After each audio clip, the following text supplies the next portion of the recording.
शुभविवाह या मालिकेच्या 10 सप्टेंबरच्या भागामध्ये इकडे आकाश भूमीला सांगत असतो, भूमी मला सांग काय झालं, तू कशी काय त्या तावडीतून सुटून आलीस, त्यांनी तुला सोडलं तरी कसं, म्हणजे तू काय करत होतीस, तू कशी काय सुटलीस. यावरती मग आता भूमी सांगते, काही नाही आकाश, ते मला एका सुनसान ठिकाणी ठेवून घेतले होते आणि त्यांनी मला सुनसान ठिकाणी ठेवल्यावरती मग आता त्यांनी मला पकडण्याचा प्रयत्न केला, तुला फोन करण्याचा प्रयत्न केला, हे मी सगळं ऐकलं आणि नंतर तू पैसे द्यायला तयार झालास त्यावेळेला ते एकदम बेसावध झाले आणि बेसावध झाल्यावरती मी तो क्षण साधला आणि त्यानंतर त्यांना झटका देऊन तिकडून आता पळून आले.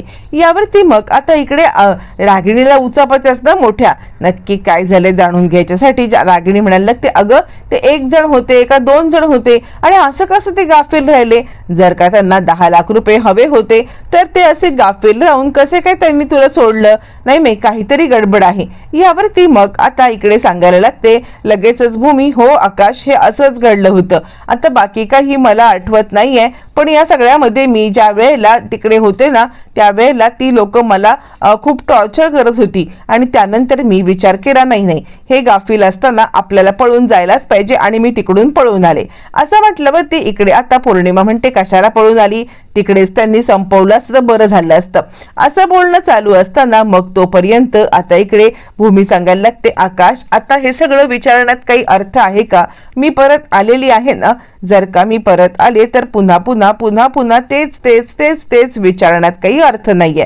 असं म्हटल्यावरती आकाश म्हणतो, तसं नाही भूमी, तुझ्या सेफ्टीचा प्रश्न आहे म्हणून मला चिंता वाटते. यावरती रागिणी सारखी चौकशी करत असते, बोल भूमी काय नक्की घडलं होतं, म्हणजे ती लोक किती होती, त्यांनी तुला कुठे किडनॅप केलं होतं आणि इतकं त्यांच्या हातातोंडाशी आल्यावर ते तुला सोडलं कसं, काय घडलं होतं बोल. यावरती भूमी सांगते, मला त्या गोष्टी आता सारख्या सारख्या आठवायच्या नाहीयेत आकाश, मला पुन्हा पुन्हा पुन्हा पुन्हा तेच आठवून त्रास नाही करून घ्यायचा आहे. यावरती आकाश म्हणतो, भूमी हे तुला लागलं कसं. यावरती भूमी सांगायला लागते, काही नाही, त्या लोकांनी मला बांधून ठेवलं होतं आणि मी सुटण्याचा प्रयत्न करत होते, या झटापटीमध्ये मला लागलं. असं म्हणत भूमी खोटं बोलते, पण त्याच वेळेला भूमीला आठवतं की आपल्याला काही झटापट झाली नाहीये, तर अभिजित स्वतः आपल्याला कार घेऊन इथपर्यंत आला होता आणि कार घेऊन अभिजित स्वतः येऊन आपल्याला इथपर्यंत सोडून गेला होता. असं म्हणत भूमी आता हे सगळं आठवते आणि सॉरी आकाश मला माफ कर, मी तुझ्यापर्यंत खऱ्या गोष्टी सांगू शकत नाहीये, मला तुला खोटं सांगावं लागते असं म्हणायला लागते. त्यानंतर मग ती म्हणते की मला आता रूम मध्ये घेऊन चल, मला ना या गोष्टीचा खूप त्रास होतोय, मला आराम करू दे. यावरती मग आता आकाश सांगायला लागतो, हो भूमी चल तू आत्ताच्या आत्ता आराम कर. असं म्हणत आकाश भूमीला आराम करण्यासाठी आता इकडे रूम मध्ये घेऊन जातो आणि तो भूमीला आता इकडे शांतपणे बसायला सांगतो. तोपर्यंत इकडे पौर्णिमा आणि रागिणी या दोघी जणी सटपटलेल्या असतात, नक्की आता काय चाललंय, म्हणजे हे जे काही घडतंय ना याच्यामध्ये आता इकडे कितपत खरं आहे, हे सगळं खरं आहे खोटं आहे, काय चाललंय, ह्या भूमीची नाटकं आहे, या गोष्टी या दोघींना कळत नसतात. आणि त्याच वेळेला मग आता हे सगळं चालू असताना लगेचच इकडे पौर्णिमा म्हणत असते, काय हो आई हे सगळं कितपत खरं आहे, मला तर खरंच काही कळत नाहीये की याच्यामध्ये आता इकडे जानकी किती खरं इकडे आता भूमी किती खरं बोलतीये. असं म्हटल्यावरती मग आता इकडे लगेचच रागिणी सांगायला लागते, नाही ती खरं बोलतच नाहीये, ती पूर्णपणे खोटंच बोलतीये. यावरती मग आता सांगायला लागते पौर्णिमा खोटं बोलतीये, म्हणजे यावरती रागिणी म्हणते, काय माहितीये का, तिचा असा प्लॅन आहे की या सगळ्यामध्ये आता ज्या वेळेला सारखं सारखं आपल्याला या सगळ्यामध्ये आता अडकवण्याचाच तिचा प्लॅन आहे. म्हणजे ती काय करेल माहितीये, ती आकाशला सारखं सांगत बसणार आहे, आकाशला सांगत बसणार की आता इकडे तिच्यासोबत किती तिच्या मागे कोणीतरी आहे, तिला कोणीतरी करण्याचा प्रयत्न करते आणि या सगळ्या मागे मी आहे, ही गोष्ट तिला आता दाखवून द्यायची आहे, ही गोष्ट तिला आता दाखवून द्यायची आहे की मी तिला त्रास देते आहे आणि हे आकाशच्या समोर सिद्ध करायचं आहे. यावरती मग पौर्णिमा म्हणते, मग झालं, मग तिचा हा हेतू सफल झालेला आहे. आई तुम्ही त्या दिवशी गोडाऊन मध्ये जाण्यासाठी गाशागोशा गुंडाळला होतात ना, आता सुद्धा तुम्हाला तेच करावं लागणार आहे, तुम्हाला हा गाशागोशा गुंडाळावा लागणार आहे आणि हा गाशागोशा गुंडाळून तुम्हाला आता अडगळीच्या खोलीमध्ये जायलाच पाहिजे. यावरती मग आता रागिणी म्हणते, गप ग तू, काय चाललंय तुझं. इकडे तोपर्यंत आकाश आता भूमीला सांगत असतो, काय ग भूमी काय चाललंय हे तुझं? म्हणजे तू किती स्वतःला त्रास करून घेती आहेस मला खरंच कळत नाहीये. का हे सगळं करतेस आणि का हे सगळं होतंय या सगळ्यावरती आता इकडे माझ्याकडे सोल्युशन आहे. तोपर्यंत तिकडे आता आलेली असते मानसी आणि ताई मी तुझी दृष्ट काढते. यावरती भूमी म्हणते मनू काय चाललंय हे? कशाला माझी दृष्ट वगैरे काढत आहेस तू? यावरती मग आता लगेचच मानसी सांगायला लागते नाही ताई, कसं आहे आपण दरवेळेला क्षितिजाची कशी दृष्ट काढतो तशीच आता तुझी जोपर्यंत मी दृष्ट काढत नाहीये गप्प बसणार नाहीये. कारण ना हे सारखं सारखं तुला जी काही नजर लागते ना ते मला अजिबात आवडत नाहीये आणि त्याच कारणासाठी आता मी तुझी दृष्ट काढते. असं म्हणत ती आता भूमीचं काहीच ऐकत नाही आणि भूमीचं काहीही न ऐकता ती भूमीची दृष्ट काढायला लागते. ज्या वेळेला ती भूमीची दृष्ट काढते त्यावरती आकाश म्हणतो आता माझ्याकडे या सगळ्या प्रश्नांचं एकच सोल्युशन आहे ते म्हणजे हे. असं म्हणत तो आता पासपोर्ट भूमीला दाखवतो.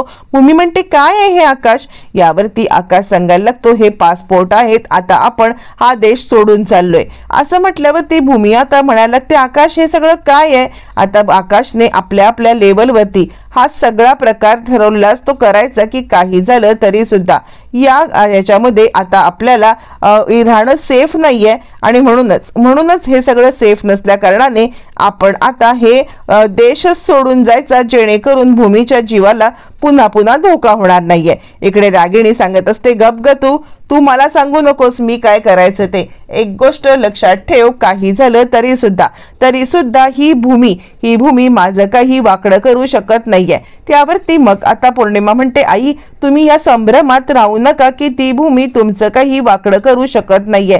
ती भूमी आहे भूमी, ती काहीही करू शकते. असं म्हटल्यावर ती मग आता रागिणी सांगते ती भूमी असली तरी सुद्धा मी पण रागिणी आहे. असं म्हणत रागिणीच्या डोक्यामध्ये प्लॅन असतं आणि ती म्हणते हे बघ तू एक काम कर, तू तुझं काम कर, तुला ना जे सांगितले ते कर, त्या भूमीवरती लक्ष ठेव, भूमीवरती अचूकपणे लक्ष ठेव आणि त्यानंतर भूमीवरती लक्ष ठेवल्यावरती तिचे सगळे अपडेट मला इत्यंभूत आणून दे जेणेकरून मग आता काही झालं तरी सुद्धा त्या भूमीला हे करणं मला सोपं पडेल. असं म्हटल्यावरती मग आता रागिणी तिला इकडून हकलवून देते जवळजवळ आणि तिला हकलवून दिल्यावरती मग आता रागिणी विचार करायला लागते की जर का मला या भूमीला मात करायची असेल तर मला फायनान्शियली स्ट्रॉंग असलं पाहिजे.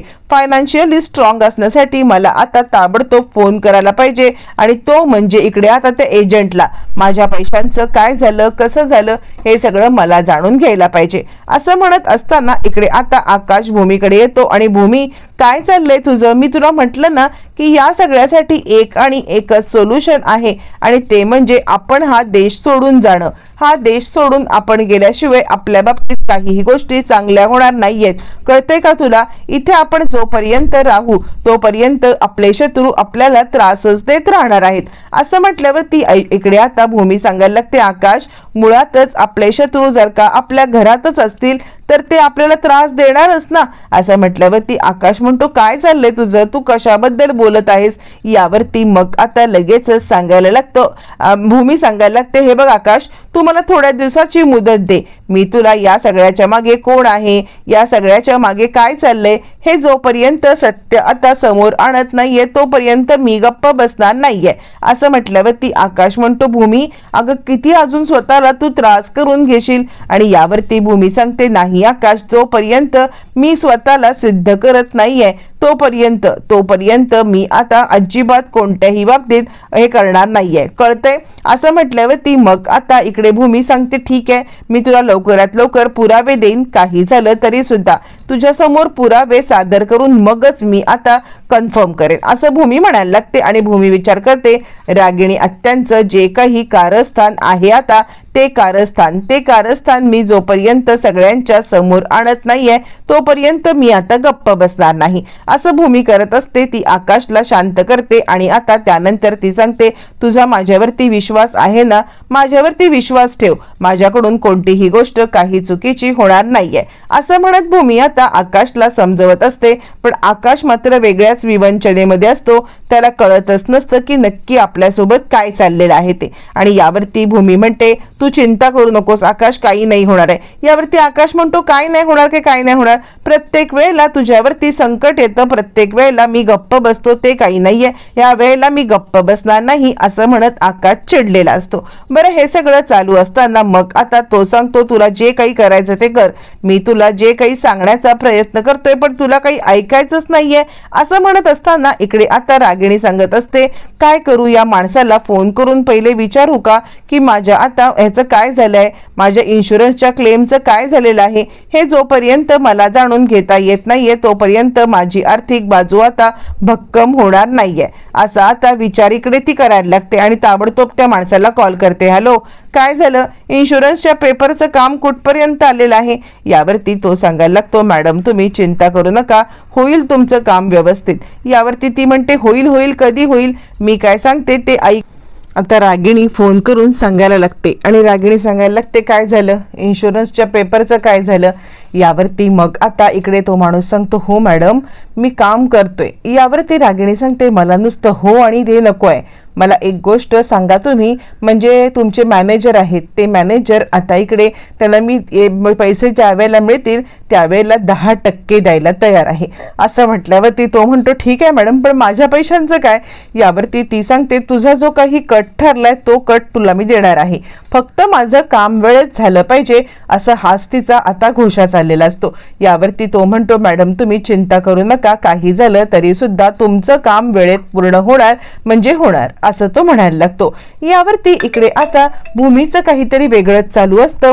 भूमी या सगळ्यामध्ये आता सर्च करत असते ते म्हणजे पेपर. तिला आता रागिणीच्या बद्दल काहीतरी ठोस पुरावा हवा असतो जेणेकरून या सगळ्यामध्ये आता तिला सगळ्यांच्या समोर तिचं सत्य आणता येईल. म्हणून आता भूमी अनेक पेपर शोधत असते आणि तिने रागिणीचे सुद्धा आता जे काही पेपर असतात ते पेपर गायब केलेले असतात आणि ते पेपर तिने आता आपल्याकडे ठेवलेले असतात, पण तिला अजून पुरावा हवा असतो तो वेगळाच. आणि त्यासाठी आता इकडे जानकी सगळे पुरावे शोधत असते आणि ते पुरावे शोधत असताना तिकडे नेमकी मानसी येते. मानसी आल्यावरती ती म्हणते ताई तू काय करते आहेस. यावरती भूमी सांगते अगं हे बघ मी रागिणी आत्यांच्या विरोधात पुरावे शोधते आहे, पण तुझं काय आहे, तू का इथे आहे असं म्हणायला लागते. यावरती ती सांगते अगं नाही तुला काही मदत हवी असेल तर मी मदत करेन. यावरती मग आता लगेचच भूमी सांगायला लागते मनू तू एक काम कर, तू क्षितिजाकडे जा, कारण क्षितिजाला सुद्धा आता कोणीतरी पाहण्याची गरज आहे, मी माझं काम करते तू जा असं म्हणत मुद्दामच भूमी आता तिला तिकडून पाठवते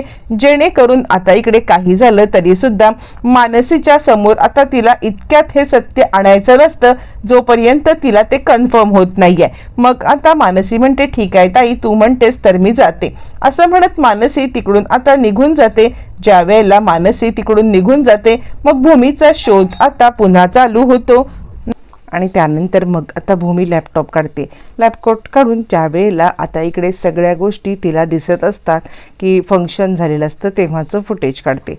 ज्या वेळेला फंक्शन झालेलं असतं त्याच वेळेला तिला पहिल्यांदा अभिजित दिसलेला असतो, म्हणून आता अभिजितचं फुटेज पाहण्यासाठी मग ती आता इकडे येते आणि त्यानंतर अभिजितचं फुटेज, ओरिजिनल अभिजितचं फुटेज, तो कसा चालतो, तो कसा वागतो, हे सगळं फुटेज ती शोधून काढते.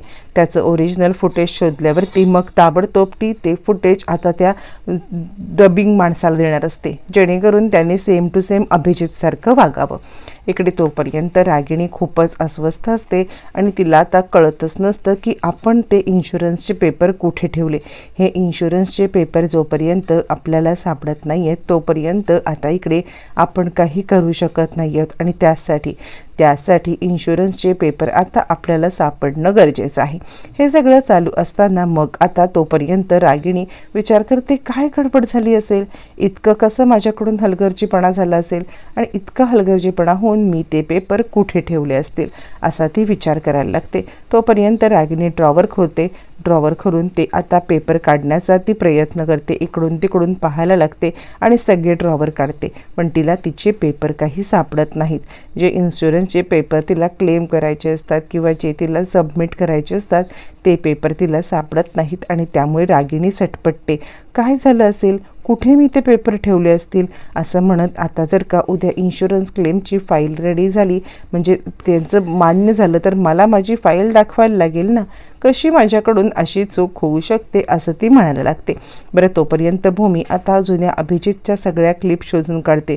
जुन्या अभिजितच्या सगळ्या क्लिप जेव्हा शोधून काढते त्यावेळेला ती आता त्या क्लिप अगदी बरोबर रीतीने त्या माणसापर्यंत पोहोचवण्याचा प्रयत्न करते. इकडे तोपर्यंत पौर्णिमा बाहेर आलेली असते. पौर्णिमा ज्या वेळेला बाहेर येते त्यावेळेला तिला एका व्हॅनमधून काही लोक एका माणसाला घेऊन चाललेत असं दिसतं. म्हणून पौर्णिमा त्या दृष्टीने वळून वळून वळून वळून पाहायला लागते. ज्या वेळेला पौर्णिमा तिकडे वळून पाहते तिला अभिजित दिसतो. हा सगळा भूमी आणि अभिजित यांनी रचलेला म्हणजे त्या माणसाने रचलेला ट्रॅप असतो. बरोबर ज्या वेळेला पौर्णिमा तिकडे पाहते तर तो माणूस त्या दिशेने यायला लागलेला असतो आणि तो माणूस ज्या वेळेला तिकडे येतो आणि त्यावेळेला भूमी म्हणजे इकडे पौर्णिमा ही पाहते आणि अभिजित तिला तर खूपच मोठा धक्का बसतो. तिला आता कळतच नाही की आपल्यासोबत काय घडतंय. जे समोर दिसतंय ते खरं आहे की अभिजित आहेत काय आहे आणि ती अभिजितच्या दिशेने धावत जायला लागते. ज्या वेळेला ती अभिजितच्या दिशेने धावत जाते तोपर्यंत ते आता गुंड अभिजितला म्हणजे ते वॉर्ड बॉय अभिजितला घेऊन व्हॅनमध्ये बसतात आणि तोपर्यंत पौर्णिमा पाठलाग करत करत करत करत तिकडून जाते. कोण होतं? खरंच अभिजित होते का की हा माझा भास होता? काय होतं असं म्हणत ती आता विचार करायला लागते. आणि त्याच वेळेला आता इकडे रागिणीचं इन्शुरन्सचे चेक येतो. इन्शुरन्सचा चेक आल्यावरती भूमी आता म्हणते हे काय, तुमचा इन्शुरन्सच्या मुलाचा तुमचा चेक आला? यावरती रागिणी सांगायला लागते खरं तर हा चेक मला नको आहे, मला माझा मुलगा परत हवा आहे, पण काय करू, ह्या सगळ्या गोष्टी आता माझ्या हातात नाही आहे. आणि तितक्यात अभिजितची एंट्री होते. अभिजितची एंट्री झाल्यावरती रागिणी सटपटते आणि ती आता म्हणायला लागते हे काय घडतंय, ज्या मुलाला मी मारलं तो कसा काय माझ्यासमोर? आणि त्यानंतर आता इकडे रागिणी सटपटते. आणि या सगळ्यामध्ये आता पौर्णिमाने पाहिलेलं आहे की अभिजित परत आलेला आहे. नक्की पुढे काय घडणार हे मात्र पाहणं रंजक ठरणार.